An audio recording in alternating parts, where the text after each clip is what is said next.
Olá, especial do mês de hoje é um especial principalmente para mim, por se tratar de receber hoje, tenho honra de receber hoje uma profissional, uma educadora, uma pessoa que admiro, respeito e, acima de tudo, tive o privilégio de ir no casamento dela. Estou falando dessa profissional aqui.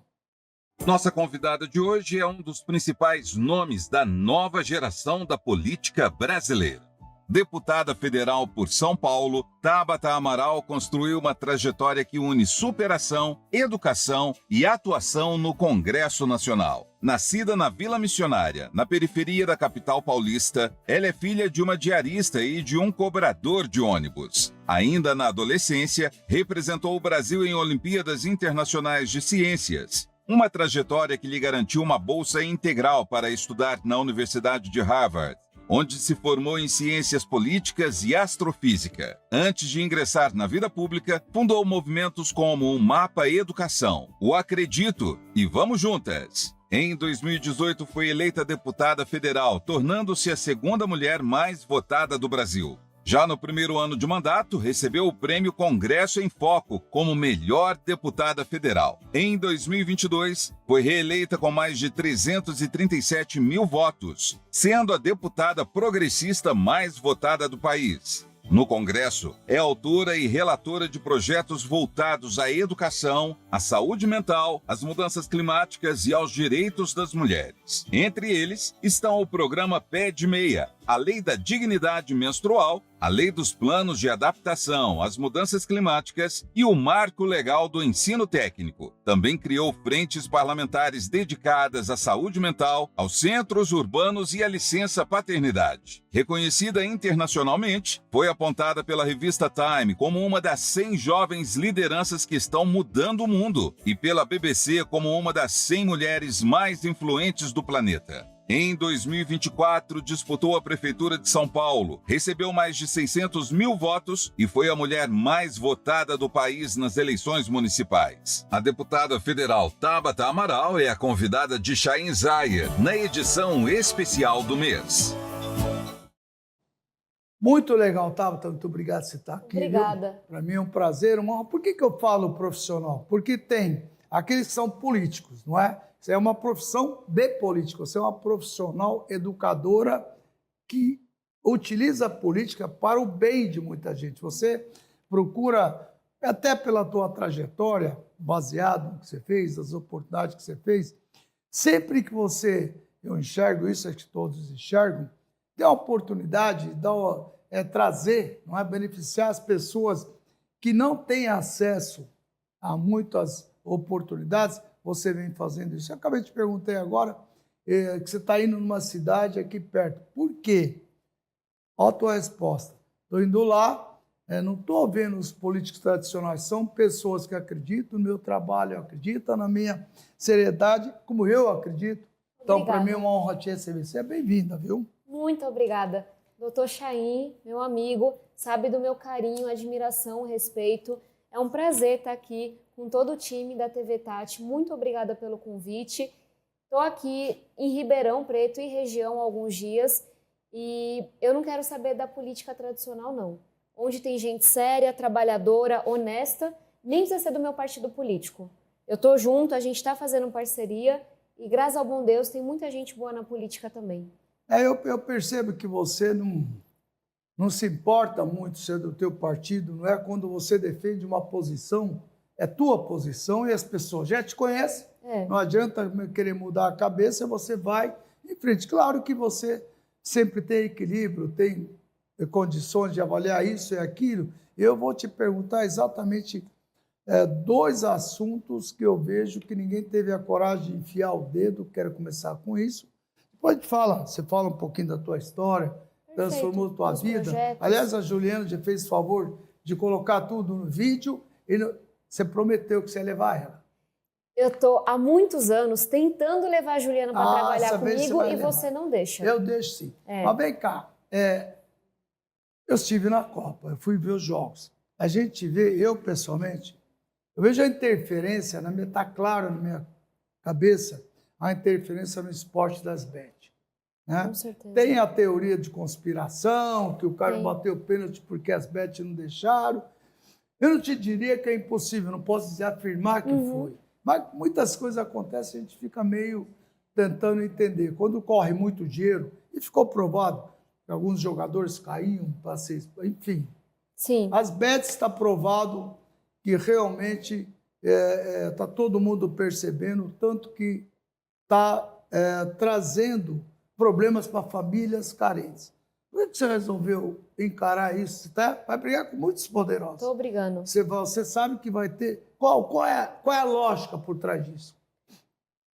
A gente está falando do tema, para mim, um dos mais cruciais e mais complexos de hoje. Primeiro, uma coisa que você trouxe. As apostas fazem a gente perder a confiança no esporte. Não importa se o jogador bateu ou não, claro que importa, né? Mas o ponto não é esse, gente. A partir do momento que a gente fica com receio, se questionando, será que jogou daquele jeito porque tinha uma aposta por trás? Será que o nosso time deu tudo de si ou não?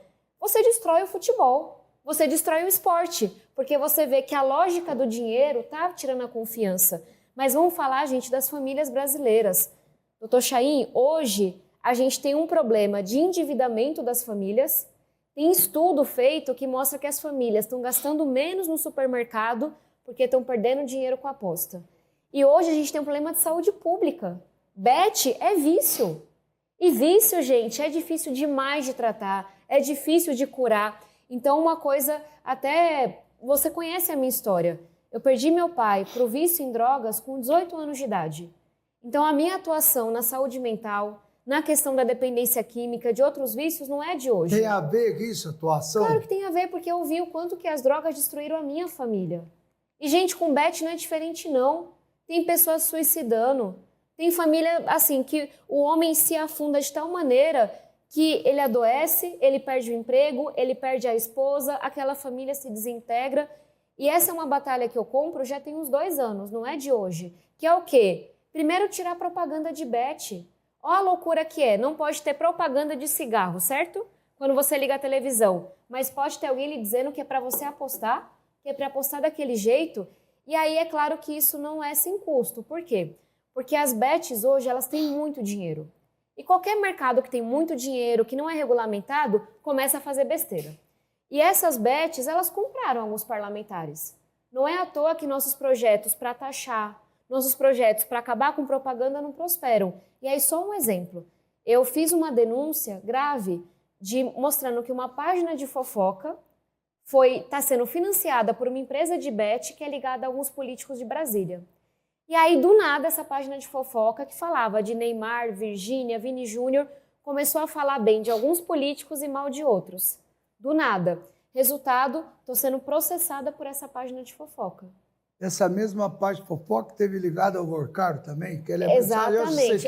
Pronto, você já entendeu a história. Você já entendeu a história. Agora, você sabe que eu não posso acreditar em teoria de conspiração, mas que ficou estranho o Vini Júnior não bater aquele pênalti, disse que ele é um dos donos de uma das bets que teria envolvido, enfim, é muita teoria. Mas é isso, gente. Eu não quero acreditar, mas é estranho, né? Até porque adoro o trabalho do Vini Júnior, eu torço para isso ser mentira. Mas o simples fato da gente se questionar, da gente não conseguir mais acreditar, aquele jogador tá dando tudo de si ou não, aquele jogador caiu daquele jeito por conta de aposta online ou não, o simples fato dessa dúvida existir estraga o futebol. Esse que é o ponto. E se a gente não regulamentar, vai continuar estragando. Mas tudo bem, esse é um lado. E outro lado, as famílias que estão se endividando, que é uma coisa muito grande. Aliás, tem uma vereadora em Ribeirão Preto, a Duda, ela entrou com um projeto para não deixar fazer propaganda de bet na cidade. Né? E parece-me que foi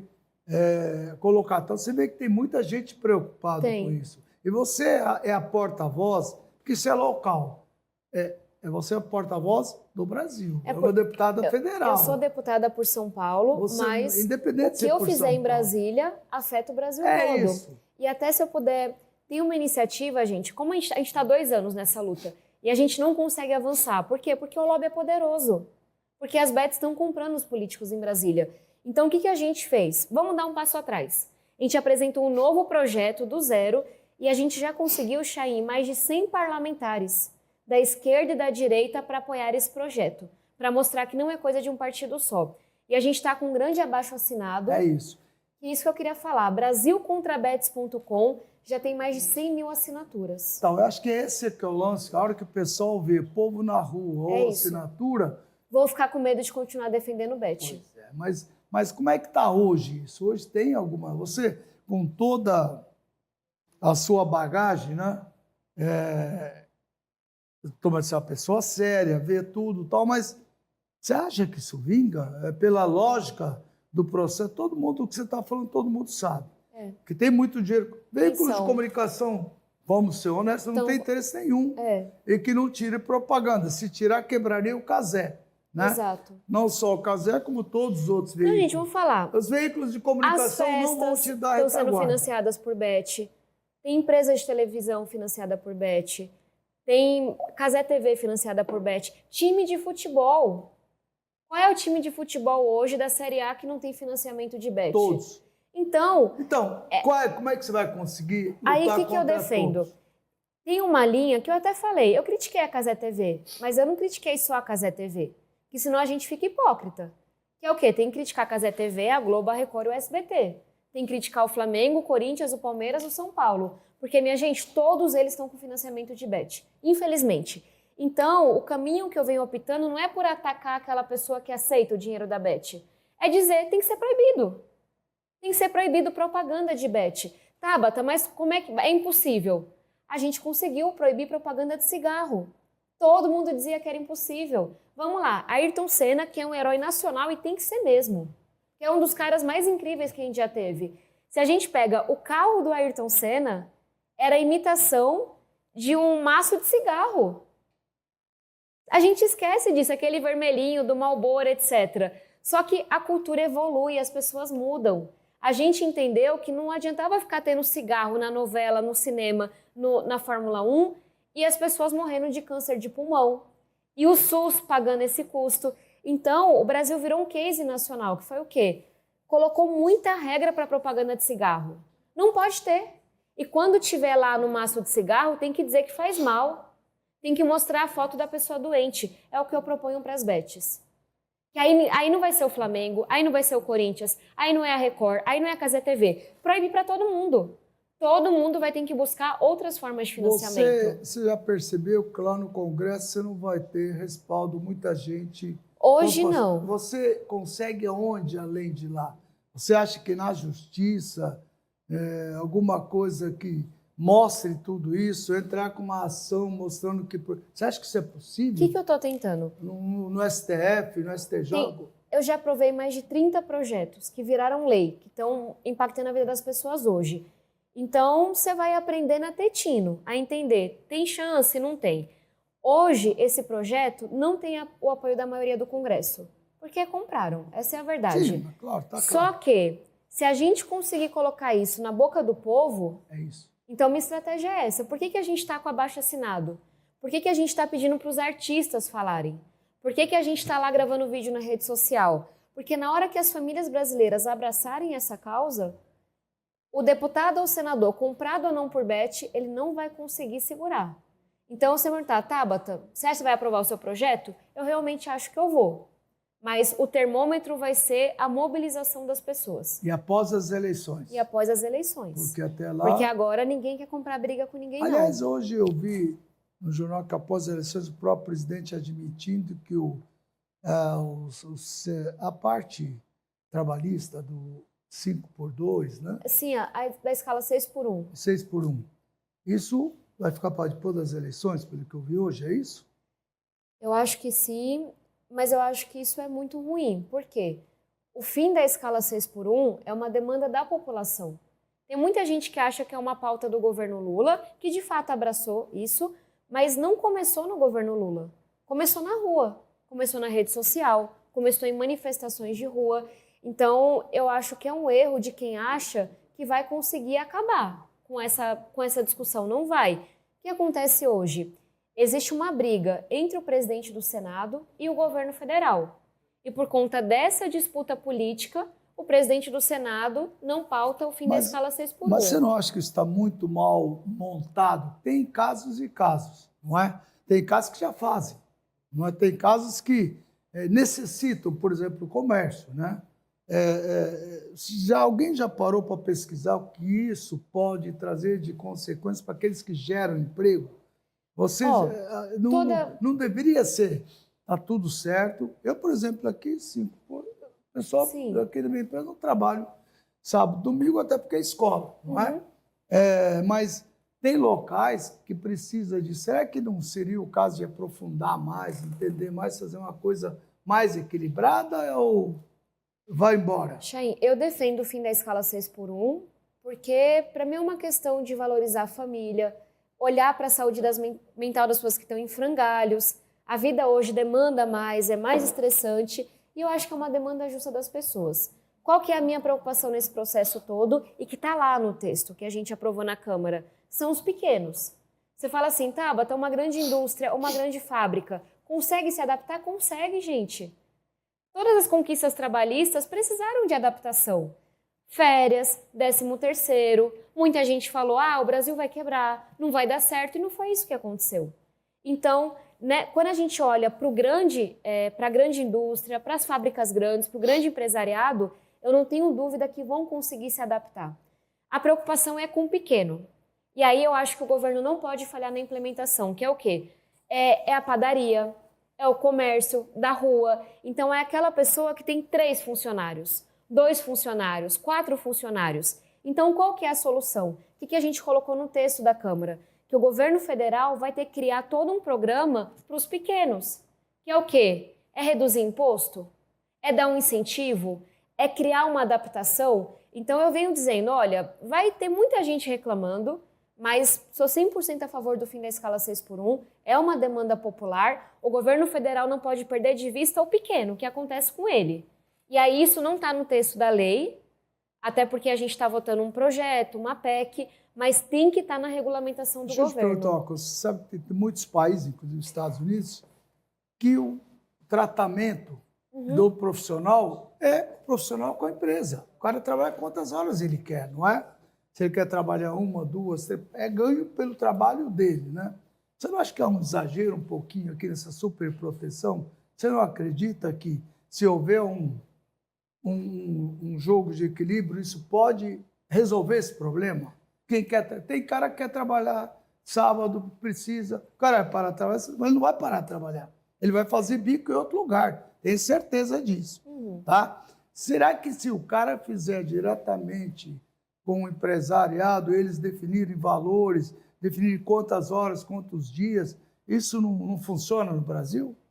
Por causa da lei trabalhista, da justiça do trabalho? Não tem maturidade para isso ainda. Tem muitas formas de responder, é um debate muito complexo, mas o histórico trabalhista do Brasil se aproxima mais da Europa do que dos Estados Unidos. Então, de fato, a gente tem um arcabouço que traz proteções, que traz direitos. Então, acho que o caso americano é tão diferente do nosso. Não exagero, não estou dizendo para não ter. Sim, não entendi. Tem gente que não tem condições de se proteger, mas o exagero, às vezes... Mas aí eu ia chegar nesse ponto.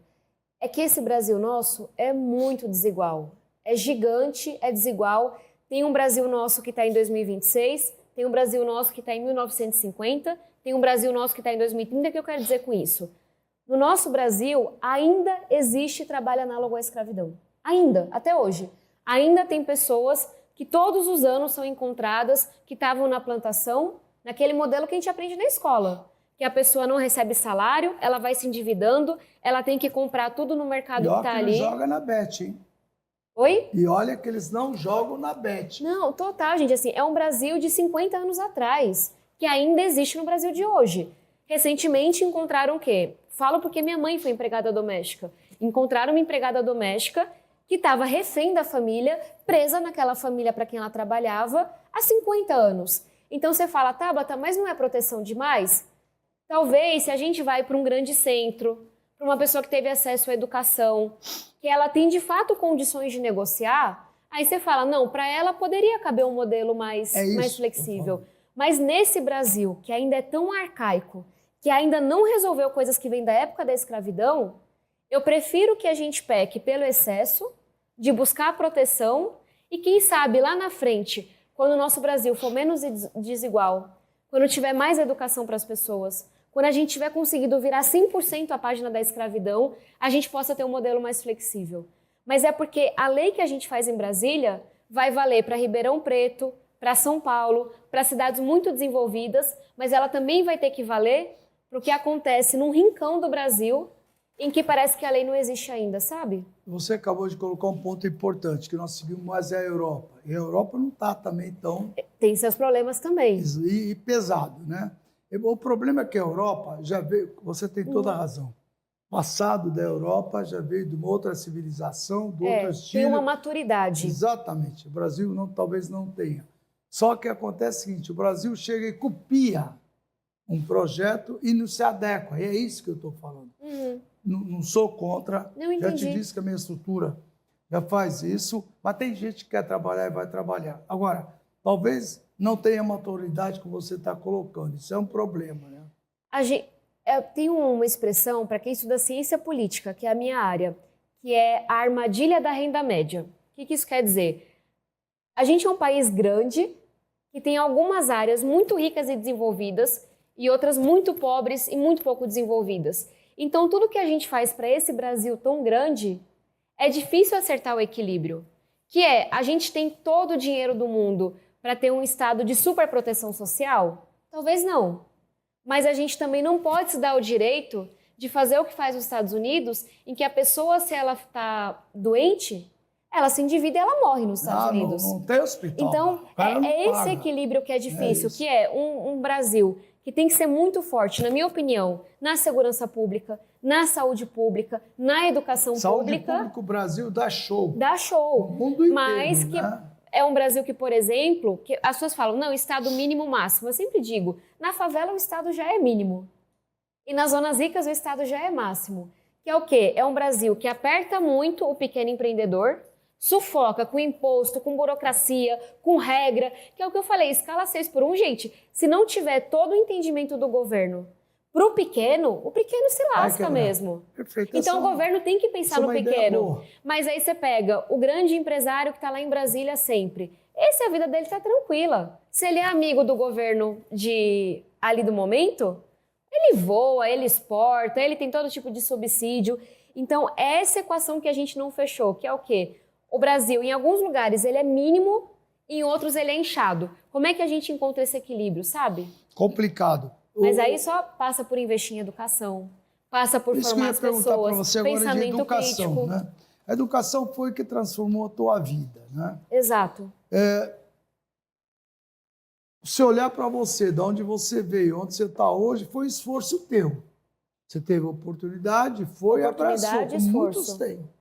Isso acontece na realidade? As pessoas estão dando valor à educação que eles têm, gratuita, não é?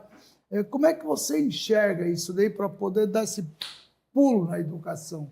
Para poder aproveitar o momento agora, que tem muitas situações que pode tirar esse pessoal de onde eles estão, com essa tecnologia que hoje a gente tem envolvida. Como é que você está enxergando? Você falou o Brasil de antes. Brasil de hoje e do futuro. Onde nós estamos hoje na educação? Tem de tudo também. O perigo de eu falar de educação é não parar de falar. Então, eu vou focar em duas coisas, vou tentar. O quanto que a gente ainda peca com a coisa mais básica na educação. Eu vou falar do nosso estado, falar do Brasil. A gente hoje não consegue alfabetizar as crianças até o 2º ano. É uma coisa básica, gente, alfabetizar, dá para fazer. Não é ciência de foguete. Então, um país que não alfabetiza suas crianças até o 2º ano, como é que essa criança vai se motivar? Eu vou falar por mim, eu fui bolsista, era R$30 a matrícula numa escolinha de freira que tinha na minha comunidade, mas as freiras me deram a bolsa. Eu aprendi a ler antes de entrar no 1º ano. Isso mudou a minha vida, sabe por quê? Porque eu consigo entender o que a professora está falando, eu consigo estar motivada. Agora vamos falar da outra metade do Brasil que até hoje não aprende a ler e escrever na idade certa. Essa criança chega no 3º, 4º, 5º ano e ela não foi plenamente alfabetizada. Como é que ela vai gostar de história? Como é que ela vai gostar de biologia? Ela não consegue copiar a lousa. É grego que estão colocando. Então é claro que ela fica desmotivada. Então, para mim, o quanto a gente peca na alfabetização, o quanto que a gente peca no básico, é um crime que a gente comete. E aí tem muitas formas que eu tenho tentado enfrentar isso, mas esse é um ponto. Outro ponto, formação de professores. A gente peca muito. Isso aí é... A tecnologia é fundamental. Agora, se o professor não for bom, Não, esquece. criança nenhuma. Eu tive a grande sorte... A tecnologia, ela ajuda o professor. Ela ajuda o professor. Agora, a gente ainda tem um modelo de... A gente forma mal nossos professores. Muito online, muita coisa teórica, não tem a questão da prática. A gente não incentiva os melhores alunos a serem professores. Você vai pegar... Porque paga mal por falta de atração. São duas coisas, eu acho. Tem uma coisa cultural, que a gente não valoriza mesmo os professores. Então, quem é que quer ser professor no Brasil de hoje? Tem a questão do salário, que não é o mais atrativo do mundo, mas varia muito no Brasil inteiro. Mas tem uma questão da violência na sala de aula.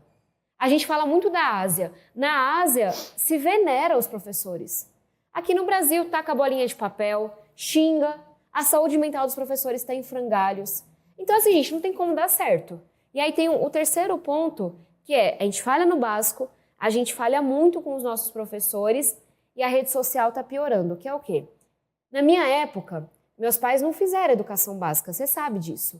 Então, eu ter sido a primeira que fez o ensino médio na minha família já era assim, nossa, meus pais nem conseguiam falar comigo de vestibular, eles não sabiam o que era isso. Só que ainda tinha algum incentivo. Hoje em dia, nossos jovens abrem as redes sociais, Chain, e é um show de horrores. O que tem de coach safado falando não, porque eu abandonei a escola no 8º ano e eu fundei uma empresa e agora eu sou trilionário. Tudo mentira, tudo mentira. Então, assim, o que tem de coach safado desincentivando o estudo... Eu tenho um podcast, eu entrevistei alguns jovens e eles me falando, Tabata, você é um otário se você está estudando. Porque teus colegas estão lá vendo na rede social que não é para estudar, entendeu?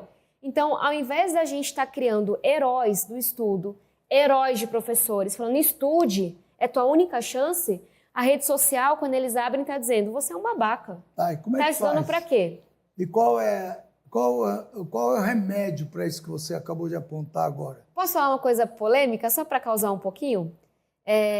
A China não é uma democracia, então não é exemplo para a gente seguir.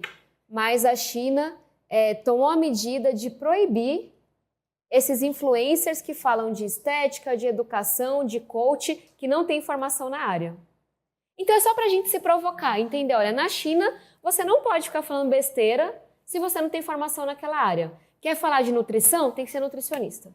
Quer falar de atividade física? Tem que ser educador físico. Quer falar de finanças? Tem que ser economista. Aqui no Brasil não, qualquer pessoa fala de tudo, fala um bando de asneira, e aí é claro que a gente não vai ser radical como eles. Mas você tocou um ponto muito importante. Você só para a gente fazer uma provocação. A minha neta, como fica vidrada nesse pessoal, que eu olho e vejo que... A gente tem que ter regulação de rede social. Não tem sentido. Eu vou te trazer um exemplo. Eu não sou radical e ninguém pode ser. Eu não acho que seria muito perigoso se a gente ficasse vendo o que as pessoas escrevem, é verdade. Quem é que diz que é verdade, quem é que diz que é mentira? Mas tem uma coisa que eu defendo, você sabe, já há mais de 7 anos, que é o quê? As plataformas precisam olhar para a bandidagem que está na plataforma. Vou te dar um exemplo. Drauzio Varela, um grande médico, referência para muitas gerações. Hoje você entra no Facebook, tem várias páginas, perfis falsos, com o rosto do Drauzio Varela, que pagaram para estar verificado, parece que é de verdade, e elas compram patrocínio do Facebook para quê? Para divulgar remédio falso. E o Facebook não faz nada. O Drauzio Varela, o próprio, já entrou na justiça, escreveu artigo, questionou o Facebook e a Meta, e todas as páginas falsas com o rosto dele não caem. Então, assim, eu acho que a gente deveria ter uma lei para que a plataforma não aceitasse patrocínio de bandidagem. Porque o PCC está lá, na rede social, está no WhatsApp dando golpe. Então, essa coisa que a gente tem de ser terra sem lei, a internet, não tem regulação de nada. A criança entra e começa a ver conteúdo que incentiva a automutilação, que incentiva o suicídio, e as plataformas não fazem nada. É um debate difícil, muito as plataformas difícil. Não gostam que eu fale o que eu estou falando, mas para mim é uma questão de proteger nossas crianças. Agora, você é uma voz meio que eu vejo solo nessa situação de Em encarar algumas, e você sim. coloca o dedo ferido em muita coisa. Se você sente alguém, algumas pessoas que podem ajudar a mudar, mesmo políticos ou alguns influenciadores, algumas pessoas que... Você Tem. sente que tem gente que compra a tua ideia falando, eu vou te ajudar? Não, tem. Eu vou dar um exemplo. A gente, não foi um projeto meu, mas foi de um grande amigo meu, que é o Renan Ferreirinha, que relatou um projeto para tirar o celular das escolas. Você deve estar lidando com isso nas escolas. Os alunos odeiam isso. Eu brinco assim, tudo que eu fiz, né? Coloquei absorvente nas escolas, aprovei o pé de meia, marco do ensino técnico, foi eu apoiar o projeto para tirar o celular da escola, que eu perdi todo o apoio da molecada. Faz parte. Mas que foi o quê? O professor estava brigando com o celular. O professor dando aula e o aluno mexendo no celular. Conseguimos essa batalha. A outra coisa, não sei se você vai lembrar do Felca, que é um influenciador, que ele fez um vídeo que viralizou falando da adultização das crianças na rede social. Ele mostrou o quanto que estava crescendo o número de pedófilos nas redes sociais, porque estavam colocando crianças pequenas com roupa curta, aparecendo como adulto. E esse vídeo dele que viralizou foi fundamental para a gente aprovar um projeto nosso que é o ECA Digital, que é o quê? Plataforma? Não dá. Pedófilo na plataforma e vocês não fazem nada? A gente sabe, gente, que tem gente suja, tem gente criminosa. Então, a gente conseguiu aprovar o ECA Digital, que é o Estatuto da Criança e do Adolescente, que já existe, mas adaptado para o mundo digital para dizer plataforma, não pode ter rolagem infinita para a criança. Não pode ter conteúdo falando para a criança se automutilar. Então, isso é lei. E a gente está fiscalizando as plataformas hoje. Aplicada? Com alguma resistência das plataformas, mas o que essa lei trouxe? A plataforma é obrigada a verificar a idade, que ela não verificava. Tinha site pornográfico sendo acessado por criança pequena. Então, agora a gente obviamente tem que ficar em cima, mas a plataforma que descumprir tem multa, vai ser processada e pode perder o direito de existir. Então, isso que a gente está vendo de ter verificação de idade agora, que é uma novidade, foi uma coisa que a gente aprovou nessa lei, porque um influenciador comprou essa briga.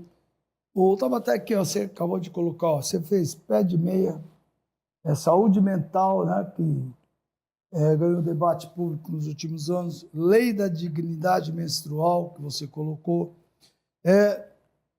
e agora, Brasil, com essa parte de mudança climática, mas vamos falar dos 3 primeiros. Você teve respaldo, teve resposta disso, teve sequência?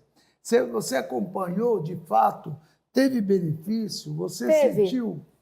Eu vou te falar das 4 leis que eu acho que, dessas 30, que mais mudaram a vida das pessoas. A primeira é a questão da lei de distribuição de absorventes, que eu vim aqui muitos anos atrás, numa conversa com você, defender. Gente, de cada 4 meninas do Brasil, uma já tinha perdido aula por falta de absorvente. Porque são 10, 15 reais que muitas vezes não sobra na conta da família. E hoje, foram 4 anos, tá, Chaim, para aprovar essa lei, para ela de fato ser implementada. Mas a pergunta é, de fato, você tem sentido? As pessoas, eu quero dizer o seguinte, alguém chega para você, puxa, que legal que você fez. Chega. Tem? Essa é a que o pessoal mais comenta. Os pais falam, Tabata, eu tinha muita vergonha quando minha filha não conseguia acessar, e as meninas e mulheres falam. Então, eu acompanho, tô lá no Ministério da Saúde. Você vê o respaldo, vejo, o retorno? E eu vou ser muito sincera, porque ainda não resolveu 100%, que é o quê? Hoje, a mulher pode ir na farmácia popular, uma mulher de baixa renda, e todo mês retirar o absorvente. Eu estou acompanhando mês a mês. Cada vez mais mulheres estão sabendo disso e estão acessando. Mas qual é o problema, Chaim? Muitas mulheres não sabem dessa lei. Então, o que eu faço? Eu vou lá no Ministério da Saúde, eu cobro, eu dou entrevista, eu gravo vídeo, coloco na rede social. Então, pouco a pouco... o problema.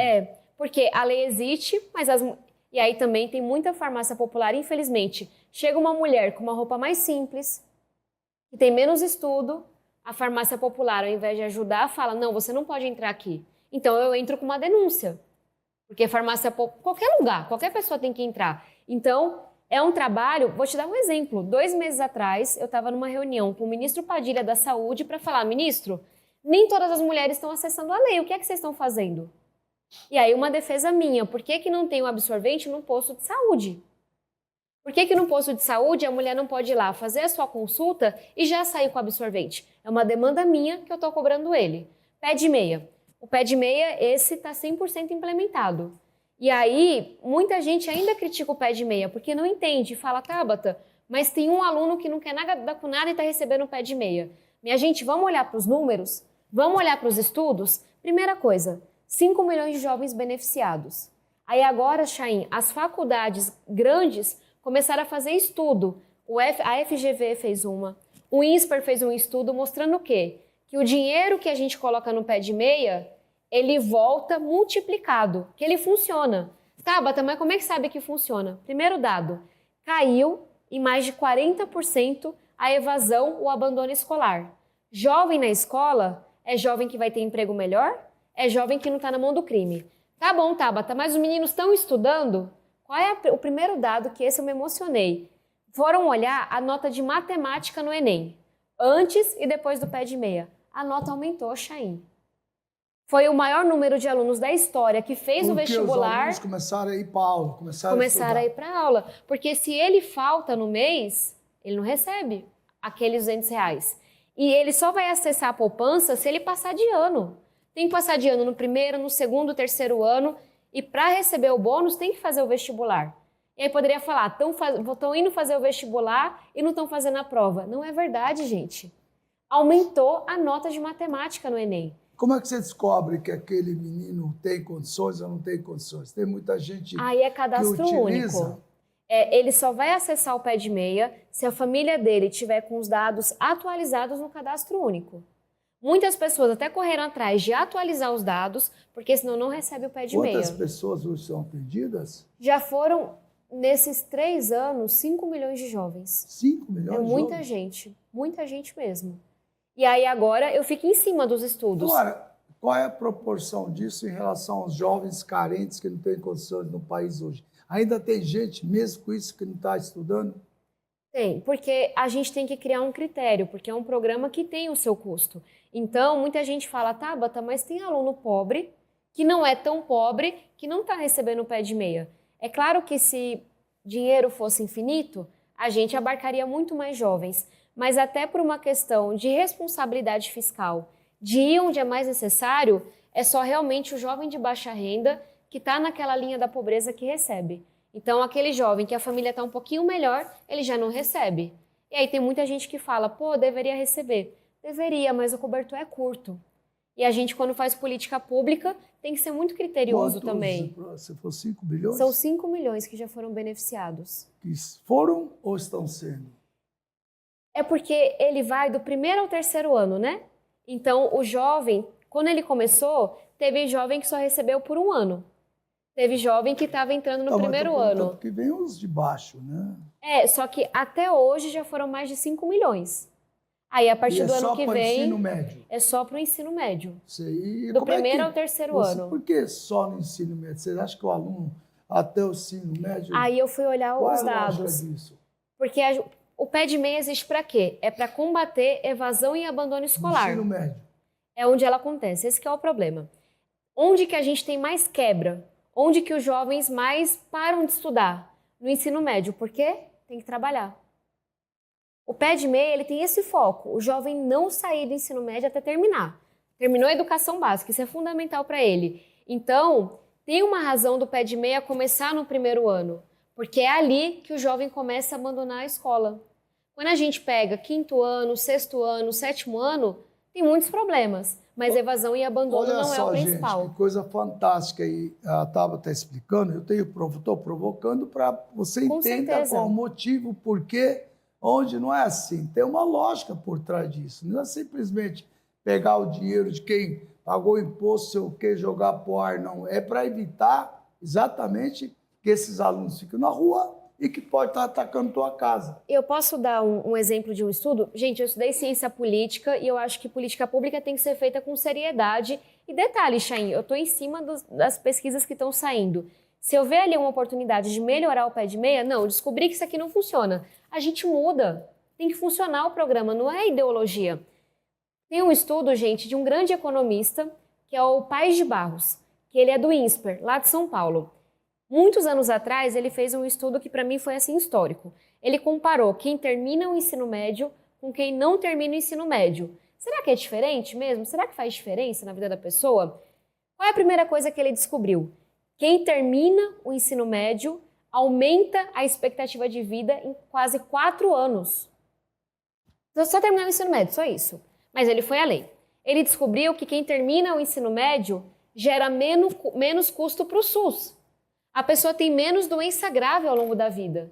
E ele mostrou que quem termina o ensino médio tem muito menos chance de ser preso. E aí, eu vou falar o último dado, porque é uma pesquisa bem ampla.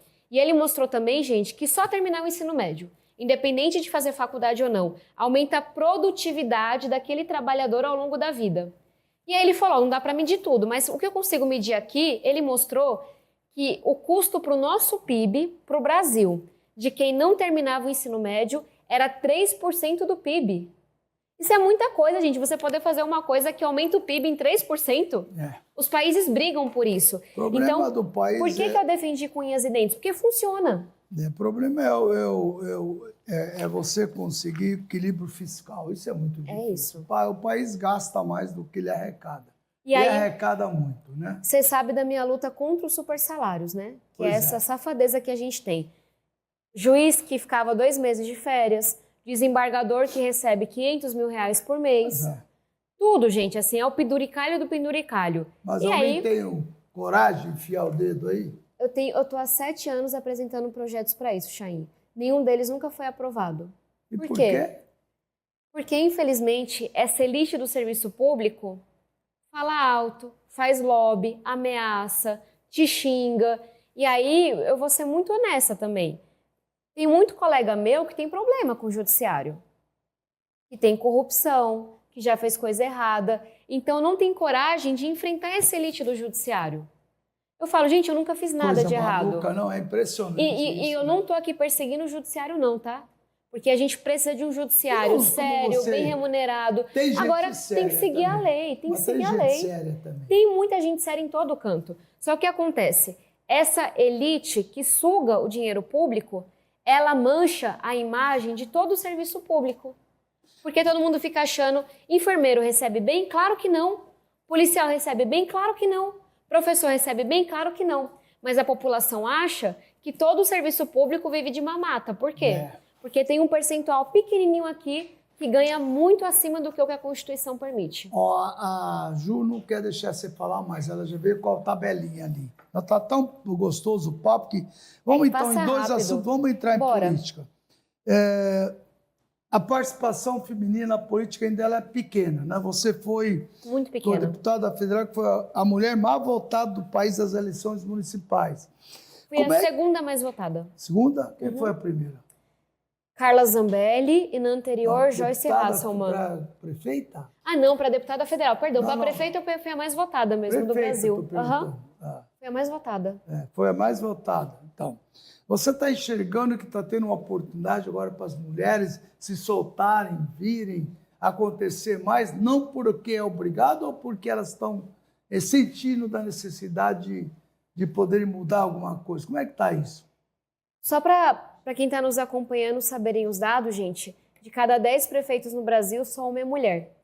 E de cada 10 deputados que a gente tem, 2 são mulheres. Estou jogando para cima ainda, tá? Então, de fato, tem pouquíssimas mulheres na vida pública.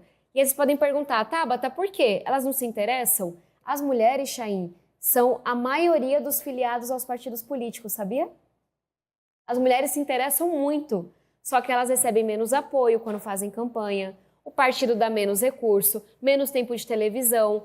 A mulher tem que dar conta da casa, da criança, do trabalho, do marido. Então, é muito puxado para a mulher. E aí, nesse cenário, eu acho que tem 2 movimentos acontecendo. Por um lado, alguns radicais. O Brasil está muito doido, a internet está muito doida. Começou a ter influenciador dizendo que mulher não deveria votar. Você viu isso? O que para mim é uma loucura. Isso é uma coisa fora do influenciador. Cada Zé Mané se acha que pode influenciador, não é influenciador, é quem se deixa influenciar. Exato. Isso que mais me machuca. Isso sabe? me preocupa. E gente séria, né?